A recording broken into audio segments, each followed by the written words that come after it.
დაიწყო? ხო, დაიწყო. გავხედავ ახლა სადაც ღამის 2:30-ია ახლა.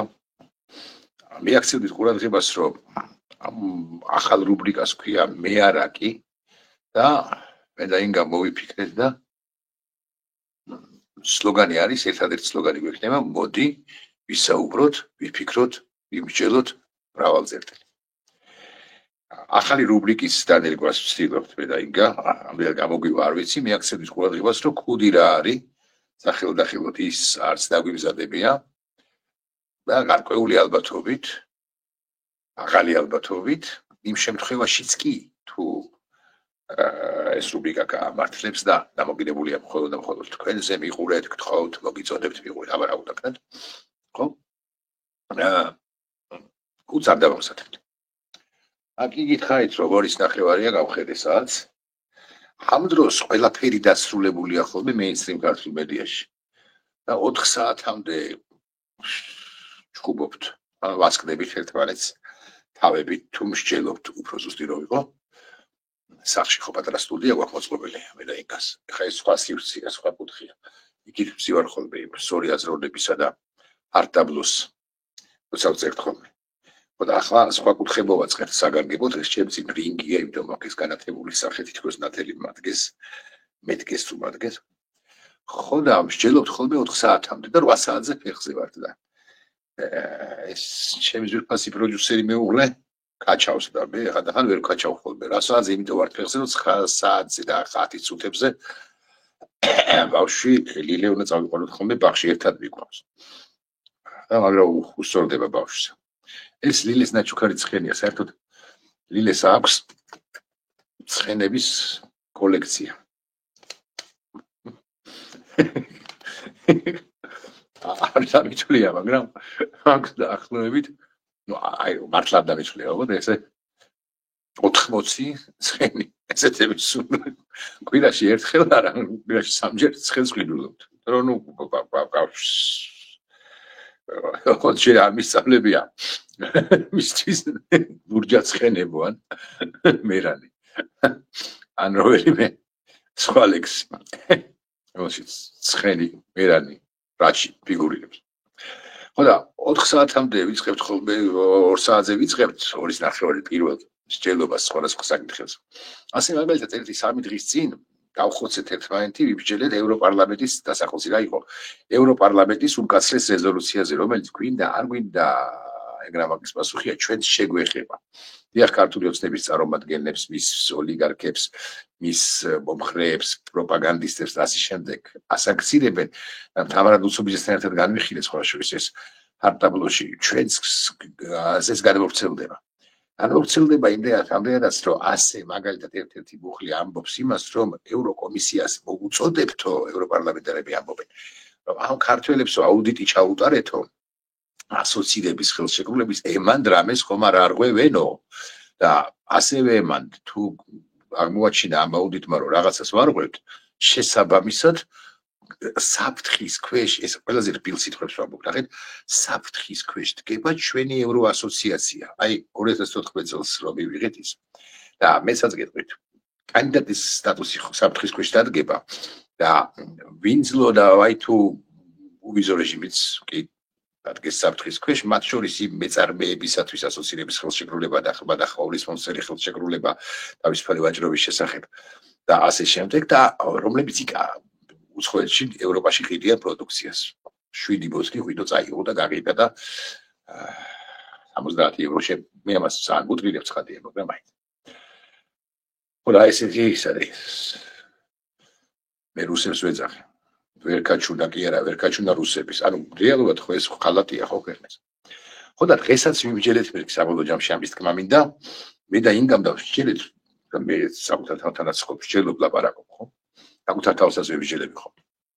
და ვერაფერი ვერ გავიგე. მის თქმა მინდა. ვერაფერი ვერ გავიგე, როგორი მიდგომა აქვს შეერთებულ შტატებს და პრეზიდენტ ტრამპს 47 პრეზიდენტს, რომელიც 45 კერო იყო ისიც. როგორი მიდგომა აქვს მას უკრაინასთან მიმართებაში. ის ანტიტრამპისტების მოსაზრება იმასთან დაკავშირებით, რომ აუცილებლად გაყიდის ტრამპი უკრაინას, არის აბსოლუტური სიზულელი. პროტრამპისტების მოსაზრება იმასთან დაკავშირებით, რომ აუცილებლად ხვალვე მიაყარის იარაღს და რა ქვია იმას, უკრაინა გაიმარჯვებს ხვალვე ზეგვე, ხო? ესეც არ არის რეალისტური. ტრამპი, რომელიც ბევრ რამეში მართალია ჩემი აზრით, ბევრ რამეში ამართალი. მწვანე არის იმიტომ, რომ მისი სიმართლეების გამოხატვის ფორმა, არა შინაარსი, არამედ ფორმა, არის ხშირ შემთხვევაში ძალიან უხეში და იმგვარად უხეში, რამაც ამერიკის შეერთებული შტატები როგორც გლობალური მოთამაშე შეიძლება ცხადია არა გააქროს, არამედ დაასუსტოს საერთაშორისო ასპარეზზე. არ შეიძლება პარტნიორებს, ევროპაში პარტნიორია საბოლოო ჯამში ესე შუბლით ეტაკებოდა. აი ტრამპი ჯეი დი ვენსს ეხება ეს და პირველ ყოვლისა, იმიტომ ის გამოვიდა დღეს მიუხედავად კონფერენციაზე, შუბლით ეტაკება. მესმის საყვედურები ევროპის მიმართ, რომელსაც ამდენი ხნის განმავლობაში ეძინა, არის სამართლიანი, მაგრამ ნაცვლად იმისა, რომ შენ ყველაზე სერიოზულად მოთამაშე, რომლის მისიაც არის ჩინეთის გაჩერება, რუსეთის გაჩერება, ტერორიზმის გაჩერება, ირანის გაჩერება, ჩრდილო კორეის გაჩერება და ასე შემდეგ, ანუ არადემოკრატიულ რეჟიმებთან ესეთი მკვეთრი შეპირისპირება, ნაცვლად იმისა, რომ პარტნიორი ეძებოდა ამ ევროპას ჩამოვართვა ხელი და კულტურულად, არა, დიპლომატიურად შენ ჩაიბა ევროპა, შუბლით ასკდება ევროპას და ყოველ მე ცხრე სიტყვაში ერთხელ ვუწირებს ხალხია აქებს რუსეთს, აქებს, ოღონდ მანდა ძალიან მნიშვნელოვანია. ეხლა მე წამომსდა რომ აქებს მეთქი. აქებს თუ ესეთი უსტავრის უნდა ვიხმარო, აქებს თუ კომბინაციას ალაქებს. აქებს იმიტომ რომ უკვე შემდგომ ეს რუსეთი შემოათრიოს მოლაპარაკებებში, თუ აქებს იმიტომ რომ მართლა გონია რომ კარგია. მე გულახდილად გეტყვით, არ მგონია რომ ტრამპს გონია რომ რუსეთი კარგი, პუტინი კარგია. მე გულახდილად მგონია რომ ტრამპს აქვს თავისი რაღაც კომბინაციები, იმასთან ერთად ის რო ყავს მასკი. თან კომბინაციები და შემოთხრევა უნდა რუსეთისა სადღაც რაღაც სივრცეში, რაღაც მოლაპარაკებებში, რომ მე იქ შეუსრულოს. და მეორე მხრივ ზნეობრივი თუ მორალური პოზიცია არის ამგვარი. მუჩის მომწყობს თან რა გესაქმება ჩვენში დარჩეს. უკრაინელ ბავშვებს რომ იტაცებდა და პუტინია ცხადია დამნაშავე. რო ყიდდა, ერა ასახლებდა, ყიდდა მეთქი, ნუ ყიდდა თუ გინდათ ესე ვიტყვი. ასახლებდა ურალს იქით რის გამოც არის ის ჰაგის ტრიბუნალის მიერ დადებული პრაქტიკულად. ასახლებდა ნახეთ რატო როგორი ფაშისტური არგუმენტაციით მათო ჩვენო გენი უნდა შეუცვალოთო, მენტალობა უნდა შეუცვალოთო, გენი უნდა იდენტობა უნდა შეუცვალოთო, უკრაინელებად კი დაიბადნენ, მაგრამ რუსებად უნდა გადაიქცნენოთ. აი ამასთან მაპატი sorry, რა გესაქმება. რატო არის ის ხელჩამოსართმევი რუსებს სხვანაირ თარგმანში რუსულად შეიძლება უკეთესად ჟღერს, ხო? უკაპაჟატნი, ხელჩამოსართმევი ტიპი.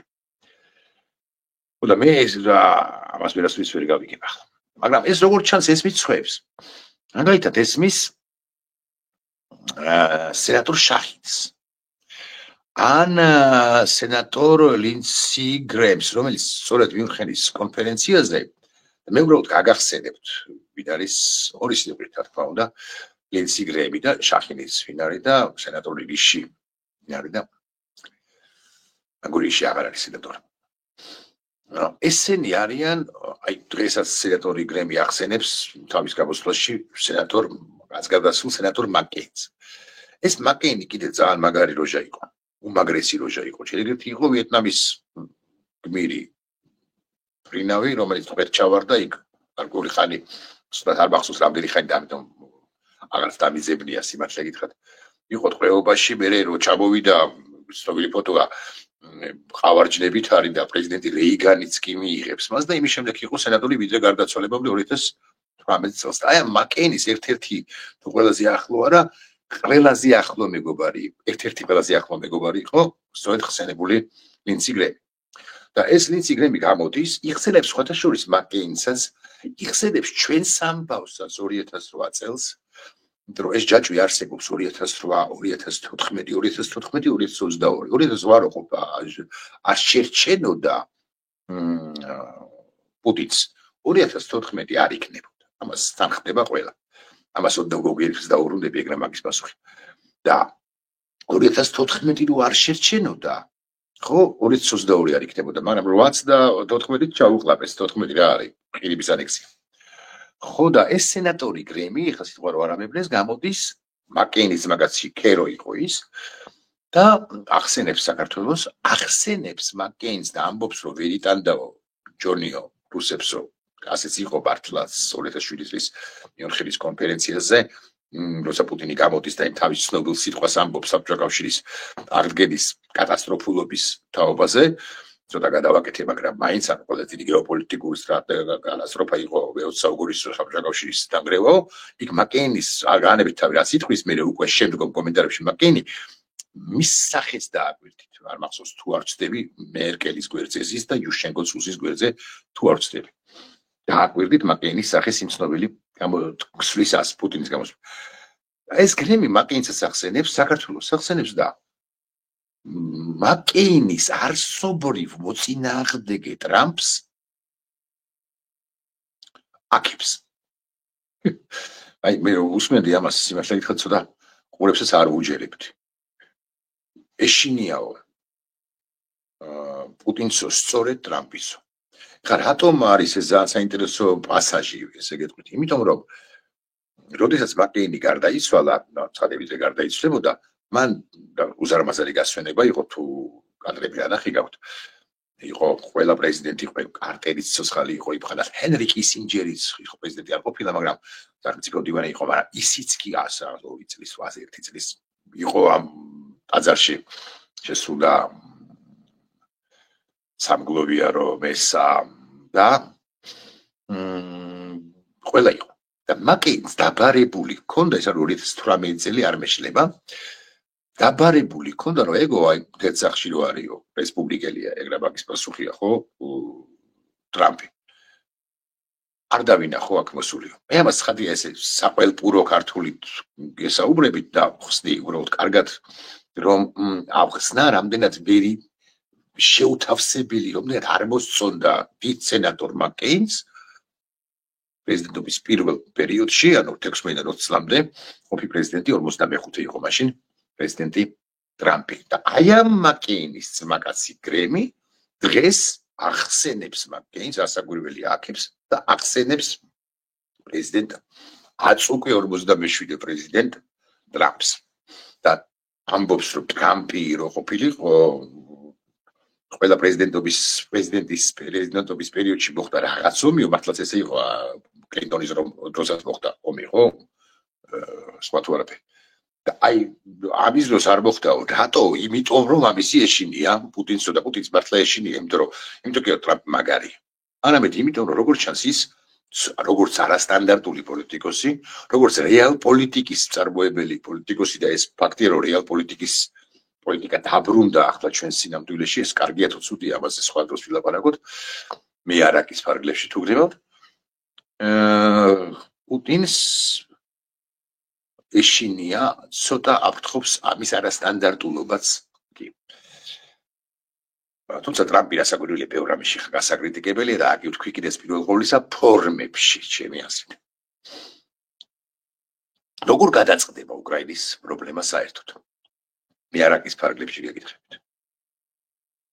თუ გქნებოთ ამასაც ვკითხოთ, როგორ გადაწყდება უკრაინის პრობლემა. მე შორს ავარ იმასისაგან, რომ ეს აიღებენ და უკრაინას ჩააბარებენ. ზელენსკი არ არის მეორე ხარისხოვანი პერსონა ამ პროცესში. ზელენსკი ამბობს, მას ბევრი ისტორიული სიტყვა უთქვამს, ცხადია, მაგრამ ზელენსკი ამბობს ალბათ თავარ ისტორიულ სიტყვას, ან ერთ-ერთ თავარ ისტორიულ სიტყვას ახლა რომ მე ვერ ვიქნები ის პრეზიდენტიო, რომელმაც რუსეთს გადაულოცა ტერიტორიების ნაწილიო. ესე არ შევაბობ ისტორიაში. ტიპი მართლა ხელუყურებად ყლაშან და აარტყა რუსეთს და ეხლა რაღაცა კონიუნქტურის გამო მას ხელი მოაწერინონ ისეთ შეთანხმებაზე, რომელიც უკრაინისთვის არის დამღუპველი და რომლის მიხედვითაც უკრაინის დარჩენილ ტერიტორიებს, დონბასის გარდა ესე ვიტყვი. ხო? ტერიტორიებზეც კი ვერავინ ვერ იძლევა უსაფრთხოების გარანტიას, როგორც უსაფრთხოების გარანტიას რაღაც პარათნია კაღალდი არ უნდა იყოს, როგორც 1994 წლის ბუდაპეშტის მემორანდუმი, როცა ბრიტანეთთან შეერთებული შტატები გარანტორებად ჩადგნენ. წაი ეს ისა ბირთვული იარაღი გაიტანეთო, უთხრეს უკრაინას 14-ში, 1994-ში. გაიტანეთო. რუსეთს გადაეცითო და ჩვენ ვიქნებით თქვენი უსაფრთხოების და ტერიტორიული მთლიანობის გარანტორები. ცხადია მოაწერა იმ ხანად იყო 1994-ში. ალბათ კრავჩუკი. ალბათ კი არა კრავჩუკი. ანუ კუჩმა ჯერ არ იყო. და მოაწერა ხელი ცხადია უკრაინის მაშინდელმა ხელმძღვანელობამ ამაზე ხელი და აგე 2022 წელს, რამდენი წელიც გავიდა მას შემდეგ, ბრახდა დაიგრა ეს ხელი. ეხლა ზელენსკი ითხოვს დაირღვა ის ხელშეკრულება, ის გარანტია. ეხლა ზელენსკი ითხოვს რომ რეალური გარანტიები მინდა. რეალური გარანტიები კი არის საკუთრივ უკრაინის შეიარაღება, უკრაინის ტექნოლოგიებში, სამხედრო მრეწველობაში თანხის ჩადება, უკრაინის შეიარაღება, განუსაზღვრელი რაოდენობით იარაღი, თუ მაინც და მაინც ნატოში არ იღებენ. როგორც ნატოშიც არ იღებენ, ამ დაჩეულის უკრაინას კარგად არ მესმის. თუ დასავლეთ გერმანია მიიღეს ნატოში და აღმოსავლეთ გერმანია საკონტროლებდა სტალინი, ამ პრობლემაა ახლა მაგალითად რა პრობლემა იყო ან არის უკრაინის მიღება. მაგრამ ოკეი, აი არ იღებენ, ახალი უსაფრთხოების ქოლგა სჭირდება, სხვადასხვა აქვე ვიტყვი რომ ესენი იმიტომ არიან, მათ შორის იმიტომ არიან ეს ქართველი რუსები. ივანიშვილის თავგასობით. ორჯონიკიძეები, რომ დატო გავიგეთ. ან უბრალოდ ეხლა გავიგეთ, აი ახლა წდება ეს ამბავი. ეხლა ირკვევა ამ წუთებში მეთქი. ესე ვიტყვი, მაგრამ ახალი უსაფრთხოების ქოლგა რო გჭირდება, რომ მე არ დაგვესხას თავს 27 წლის შემდეგ ეს დამპალი ქვეყანა ხო რუსეთი. ხო? რო გჭირდება, ჩვენ აქ უნდა შევტენილი ხავით, როგორც რაღაც ჩავბოდით უკრაინას, როგორღაც ყოფილიყავით მისი მეგობარი და ამათმა კალაძიდან დაწყებული, კალაძით გაგრძელებული და ივანიშვილით დაწყებული და ზარქუოთი დამთავრებული დედის მეგობრები უკითხეს ამ უკრაინას, სადაც არ დაეზარათ იქ. ანუ აკინეს. და პარტნიორები ხო დაკარგეს. ყველა ორბანი ყავთ პარტნიორად, დროას. ეხლა ცხენთან დაკავშირებით ალუზია ლილეს უყურს ცხენეიბერგი. ის ორბანი დროას ცხენი ამერიკი ხო თქვით? შუაგულ ევროპაში. ხო და აი ეს ამბებია რა, მე არ ვიცი სიმართლე გითხრათ უკრაინას, მე საერთოდ სკეპტიკულად ვარ გაწყობილი ამ ეგრეთ წოდებული მშვიდობის, ძროებითი მშვიდობის მიმართაც კი არათუ საერთო მშვიდობის. სკეპტიკულად ვარ გაწყობილი, იმიტომ რომ გეტყვით რომ უკრაინელი ჯარისკაცებიც ესე ჰაიხარალეზე არ დაბრუნდებიან სახლებში. ისინიც არ იტყვიან რომ ოკეი, მოდი ახლა დარჩეს ტერიტორიების ნაწილი რუსეთს. რუსი ჯარისკაცებიც არ დაბრუნდებიან ესე ჰაიხარალეზე. იმათ გამოყვება სჭირდებათ, სხვა თუ არაფერი და პენსიები სჭირდებათ ზოგმა მანგანმა. არ აკეფი ხა ცხადია ოკუპანტები არიან და საზიზღრეი, მაგრამ ესე 9 მილიონი კაცი დააბრუნოს სახლებში, ეგრე მარტივი არც პუტინისთვის არ იქნება. დამშეულები მეთქი. მით უმეტეს ხო პუტინს რა უნდა იცით კიდე ესეც საინტერესო დეტალია, რომ პუტინს უნდა რომ აი ამ ტრამპთან, რომელიც ესეთია მატაობს.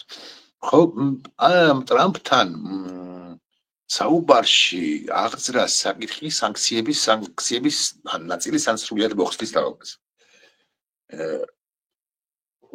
აქაც გულახდილად გეტყვით რომ მე ცოტა ეჭვებარება. აი ეს რომ მატაობს იმ ტრამპის კი ჩემი აზრით, ჩემი მოლოდინით სანქციებს არ მოხსნის. მაგრამ მეორე მხრივ პუტინმა რატომ დათმოს რაღაცა თუ სანქციებსაც კი არ მოუხსნიან. მხოლოდ იმიტომ რომ ნატოში არ შევა უკრაინა და ამავდროულად უკრაინა ითხოვს განუსაზღვრელი იარაღს და უსაფრთხოების ახალ ქოლგას.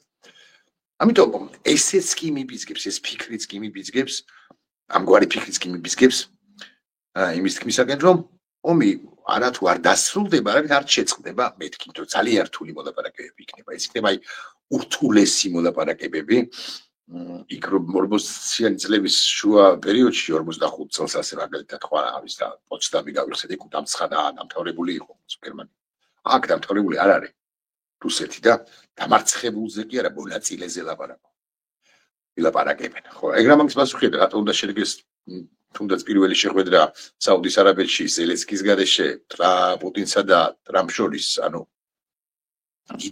დიდმა ბიჭებმა რატო უნდა გაარჩიონ რაღაც საქმე, ესეც არ მესმის. კიდე რაღაცერის თქმა მინდოდა. მინდოდა ასაკვირველია თქმა იმის თაობაზე, რომ ეს სასარგებლო წიაღისეული, უბრალოდ იშვიათი მინერალები მნიშვნელოვანი ამბავია.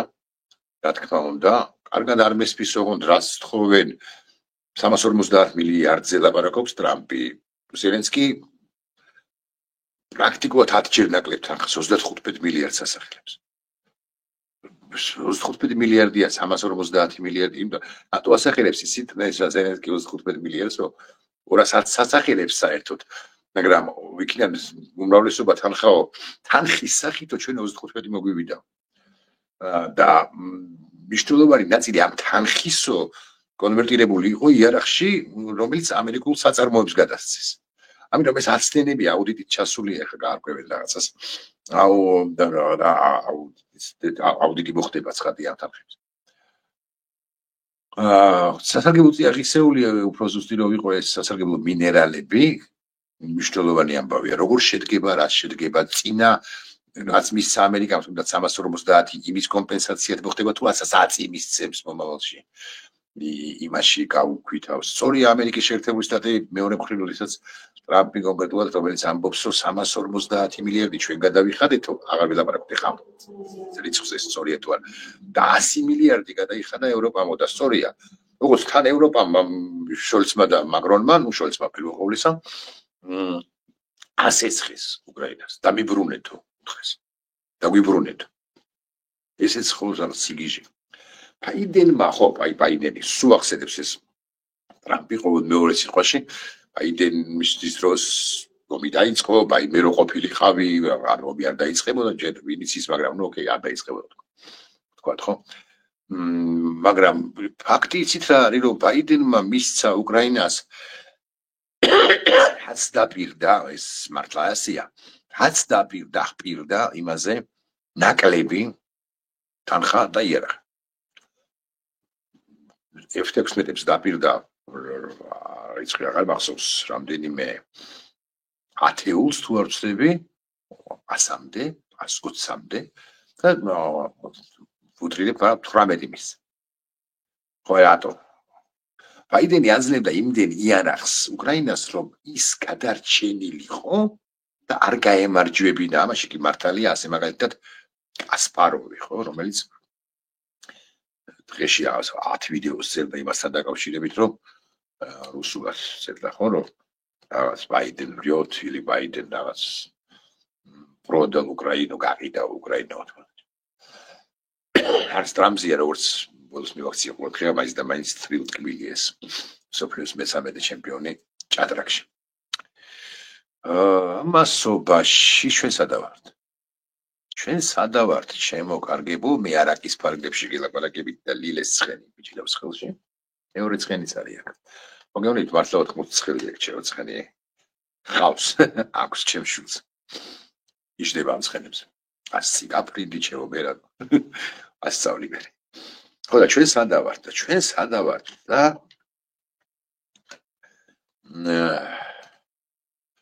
სარქუიზმში, ბიძინა ივანიშვილიზმში ხო ვართ? კატის ხვიძლის, ესე დავარქვი ერთ-ერთ ვიდეობლოგს. თუ არ ვცდები, ოთხ ამ თემაზე ვილაპარაკე. კატის ხვიძლის ნახარშების რო გაცივდება უბრალოდ. იმის შესმის პროცესში არის თვითონ და ჩვენს გავალდებულებს თითქოს ბაობაბებს ეხუტება და ასე ვარ ზარქუიზმში. Mr. Trump. არა, ტრამპზე არ ამბობს. ვიღაცებზე ამბობს ხოლმე. პავილიონისო. სარქუა. ცოტა აცე მეორე ხრი კომენტარიც არ ღირს ეხა ზარქუაზე ხო? პავილიონიცო კი არა.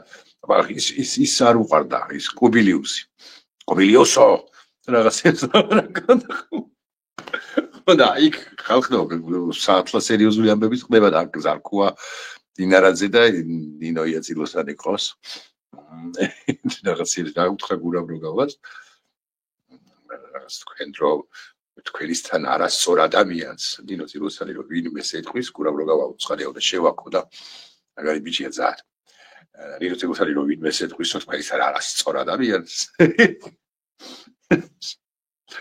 ხოდა კობახიძეს ეს რაღაც შეშლის ხალები წოდების ხო კობახი თმები არა მაგ თორე გადავივარცხნიდი ესე რომ ვივარცხნცო აი ამ პროვინციალიზმში ვართ ჩვენ რომელიც ივანიშვილმა შექმნა ჩვენს ქვეყანაში გამოსავალიო რომ ვკითხოთ ეხა მე ის არა ვარ ეხა იმაში როა სამჯქუაში ვარ და ქრისტე ღმერთი ხო არა ხოდა არ ვიცი გამოსავალი ვიცი ამგვარი რომ ჩვენ უნდა ჯიუტად ვიდგეთ გამოგაზაფხულდება ახლა და მთელი ქვეყნის მასშტაბით და განსაკუთრებით ასაკვირველია დედაქალაქში და დედაქალაქის ცენტრში ჩვენ უნდა ვიდგეთ ყოველდღიურად გადავკეთოთ ქუჩა დავაშვებინოთ ამათ შეცდომები ამასობაში ევროპაც ცოტა ფრხიანი იქნება კონკრეტულად ევროპა ესე ვიტყვი შეერთებული შტატების ასაკვირველია ჩვენც არ მიგვატოვებს ხა ეს სისულელია. ჩვენ ალბათ ვართ რაღაც 20-ს მიღმა საკითხებში შეერთებული შტატების ახალი ადმინისტრაციისათვის იმის გამო რომ ამ ხელისუფლებამ ისუქნა ამ ქვეყანას რაც უკნა, მაგრამ 20-ს მიღმა რო ვართ და 20-30-მდე და არა 100-ს მიღმა თუ რაღაც 50-ს მიღმა ესეც საქმე. ანუ რომელიღაც ეტაპზე ჩვენთან დაკავშირებით კურატორს ვისაც ებარება კავკასიის რეგიონი მას დანიშნავენ, დანიშნეს კიდეც არიან მახსოვს მომაწოდეს ინფორმაცია დანიშნავენ და ტრამპი საშუალოდ ორ თვეში ერთხელ მიუბრუნდა და აქთან ისაც ყოფს მაგაცი რო ყოფს ჩვენ ვილსონი ჩარკუას რო არ ევასება ჩარკუა რო რაღაცებს ეუნება ხოლმე ვილსონი მე პენსიონერო არა ჩარკუა კი არა მარტო ჩარკუა კი არა ამ ქართულმა რუსულმა ოცნებამ პოლის საბჭომ გააკეთა განცხადება რომელშიც კონგრესმენ ვილსონს უწოდა ისა რა ქვია პენსიონერი deep state-ის დასასინები არის რა არის ხო და ესე დავნერგეთ მე და ინგამ მე არა კი ქვია ამას რა ვიცი კი გახდა ამასობაში 2 საათი ხო ყოველ დღე ჩავწერთ ხოლმე ამ მეარაკის თუ თქვენ მოგეწონებათ და გულში მაქვს მონიშნული twinში ამდენზე მეტი მაყურებელი და engagement იქნება ანუ ჩართულობა იქნება თქვენი ვიღაცი მომწერთ და მომწერეთ მართლა ხო მომწერეთ რაღაცას გიპასუხებთ რაღაცას არ რაღაცაზე არ გიპასუხებთ ეხლა რაღაც შეურაცხყოფებს რომ აყენებთ ხოლმე იმათ არ გიპასუხებთ შეურაცხყოფით თუ არ გიპასუხებთ კეთილო და იგინები ესე შეიძლება გითხრათ ხო და ისა მომწერეთ engagement-ი იყოს მეტი ნახვა მქონდეს რაღაცა და ამ რუბრიკასაც დავდერგავთ ну ემიგრაციისთვის ყოველ შემთხვევაში სულ მინიმუმ საინტერესო იქნება განსაკუთრებით ოკეან გაღმა ყოველდღე გიამბობთ რაღაც ამბებს ფიქრობ საინტერესოებს ისტორიიდანაც აი რაღაცებს ჩავხედავ გავიხსენებ რა პოლიტიკური ისტორიიდან ან ამბებს რაღაც პრობლემის მასე მაგალითად მე შემთხვევია საინტერესო ამბები მაქვს გასახსენებელი კი ბევრია ეს 28-29 წუთი ნახვამდის